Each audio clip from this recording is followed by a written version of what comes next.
Howdy! Welcome back to the channel, welcome back to the Transgrancanaria 2025 prep. Week 5 is done and dusted and officially in the books. And on today's agenda we have Deload week, the health check, the results from the health check, and the first race of the prep. So let's jump in. So first things first, let's talk about this training week and what I did. So this week was a deload week, as I mentioned in the previous episode, as I finished the block 1, the VO2 max block, and I will start block 2 next week. This is kind of like a transition week between these blocks, and it's also a deload week, which means that I decreased the overall volume of the training, and I did only 7 hours, 37 minutes of running. No double days, no cross training, no strength training, purely just runs. And the reason for that is that I want to recover from the block 1, from the hard workouts I did. I want to absorb all those workouts and to get better, to have that adaptation and to get ready and fresh for block 2, which is going to be probably again roughly 4 weeks of training. And essentially, deload week is basically very similar to any taper week you would do before the race. So you want to decrease the overall volume of your training or running, but you want to maintain a bit of intensity for that sharpening and to maintaining that speed and the threshold and all that. So what I did Monday, as always, was day off, so no training whatsoever. Tuesday was just 60 minutes easy running outside. Wednesday I did speed session. It was 3 times 3 minutes, 2 minutes, 1 minute at 5k effort, and running it at 320 minutes per k, 18 kilometers per hour, with 1 minute float between the reps and 2 minutes jog between the sets. Very nice session, enjoyed that one, and it was only like slightly over hour, so nothing too hard or too much. Just a good speed session for in the middle of the week.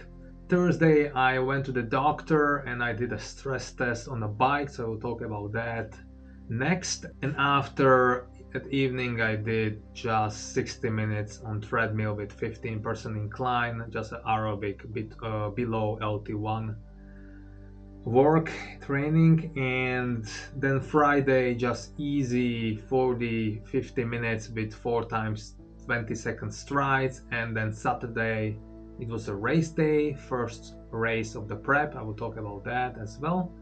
And then Sunday I did the usual LT1 training on the treadmill, 2 times 30 minutes, the main part, same as last week. And then straight after I did heat training, 45 minutes at 15% incline. So overall a good training, just 7.5 hours, nothing too hard, although the race was hard. But other than that, I felt really good through the week, and I felt like I recovered very well and feeling especially mentally ready and fresh for block 2. And I'm looking forward for more workouts and working on the threshold and also increasing the overall volume, because we have only 10 weeks to go before the race. So it is time to slowly increasing the volume and doing longer runs and longer threshold workouts as well. This week, Thursday, I went to the cardiologist to do some tests for my heart. So I did a stress test on the bike, including stress ECG and stress echocardiography. And they also did some blood work, and they also gave me 2 Holter monitors for 24 hours to measure the heart pressure and the heart activity during the run and also during the night and day. And I definitely recommend doing some kind of testing like this for your heart, or at least to do the blood work at the beginning of your prep, so you will understand if you are healthy and if you're not creating any damage long term. Because like doing ultra running, doing endurance running is very hard for the body, very hard for the heart. You don't want to create any unnecessary damage for your future, because then that's not fun. And you want to run for decades. Well, I hope that you have that kind of passion for running and you want to do it long term, not just for a year or two. So I definitely recommend doing tests like this. So the results from the test, I have it here. Basically, the doctor told me that my right atrium and my right ventricle are at the upper limit of the normal size, and he couldn't tell if that happened in the past 2-3 years when I'm doing more running, or it was always like this. So he recommended to me to do the checkup next year to find out if those things are getting bigger or not. And he also mentioned that some of like older marathon runners coming to him, and like they have like oversized heart, which can be problematic for your health in the future. So I will definitely monitor that. And the doctor also mentioned that I have right bundle branch block, and that's a condition where the electrical signals in the heart are delayed, which could also explain some issues I had in the past.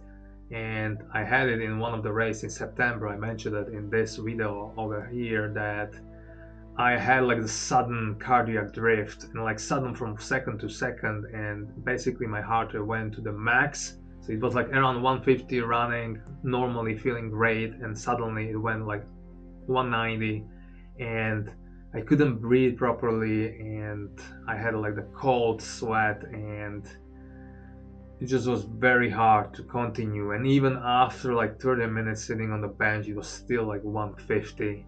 So it seems like this right bundle branch block could be the main culprit and could be the reason why that happened.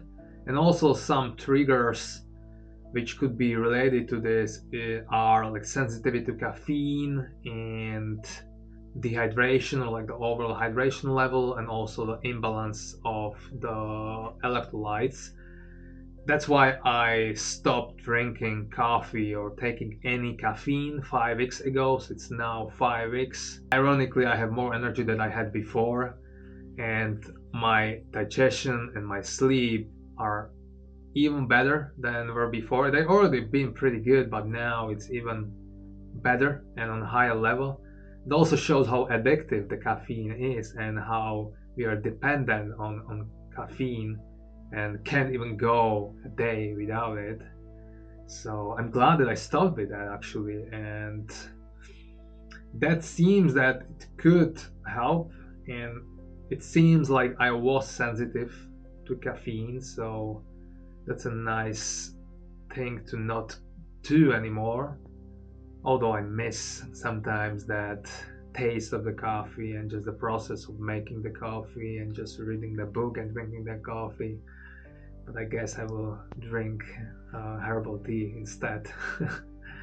And yeah, dehydration. I always thought that it could be related to dehydration as well, because even in September in that race, I had the salt marks all over my body, so I definitely was dehydrated. And it always seems like when I drink less, then that could happen.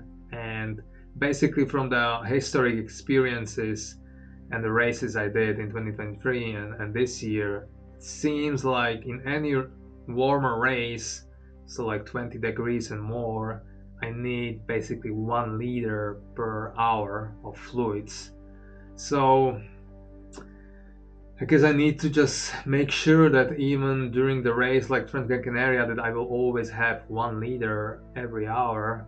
Although logistically it's a bit of the issue, because like carrying so much water and weight, especially uphill, is not the best case scenario. But I mean, if that means that I will not have any sudden issues, then I guess I will do it. And it's better to carry extra weight than to not even finish the race because of the issue like this. And yeah, I don't want to have any heart issues. So definitely interesting results and interesting tests I did there, and I will monitor how my heart is responding to the hydration and electrolytes. I'm also testing now to doing maybe more sodium than before, so that could help as well. So yeah, that was the checkup Thursday. The last thing I want to talk about is the first race of the prep I did. So it was 12.7 kilometers with 350 meters of elevation gain. And actually it was a race I did 2018, and I finished back then in 1 hour 8 minutes and a couple of seconds. So I was very curious where I will finish this one. Yeah, so I finished this race in 55 minutes and 32 seconds and finished fourth overall and third in my age group up to 39 years. And that's the first podium ever for me, so I'm very happy, very pleased with the result. And I also for the first time tried sodium bicarb, but not the Morton one. I'm not spending that much money on that, so I tried a cheaper version, and I tried only like 10-12 grams. For my weight I could probably go up to 20 grams, but didn't want to risk it, as you can have certain GI issues with bicarb, so it was on the safer side. And it's very hard to tell if that helped or not, but I didn't feel any burning sensation in my quads, and I was like pushing those uphills and I was like flying those downhills, and I felt amazing. I felt really, really good. Also, the terrain from kilometer 4 to kilometer 8, it was more ice skating than running. It was very icy, so we needed to slow down there. So it will be even faster, but still, I'm very pleased with the first race of the prep, and it showed that the block 1 was very good, and that I reacted to those workouts well. And yeah, I'm very, very curious and looking forward for the block 2 and doing more threshold work. So this was basically like the first threshold effort training or day, and yeah, curious where I can go with the speed and how I can push it more and more. And I will also test the bicarb, at least for the shorter races. I'm not sure if I will do it in the long race like Transgrancanaria, although I know that Kilian is doing that, the cyclists in Tour de France are doing that, David Roche did that for Leadville 100 miles. So like,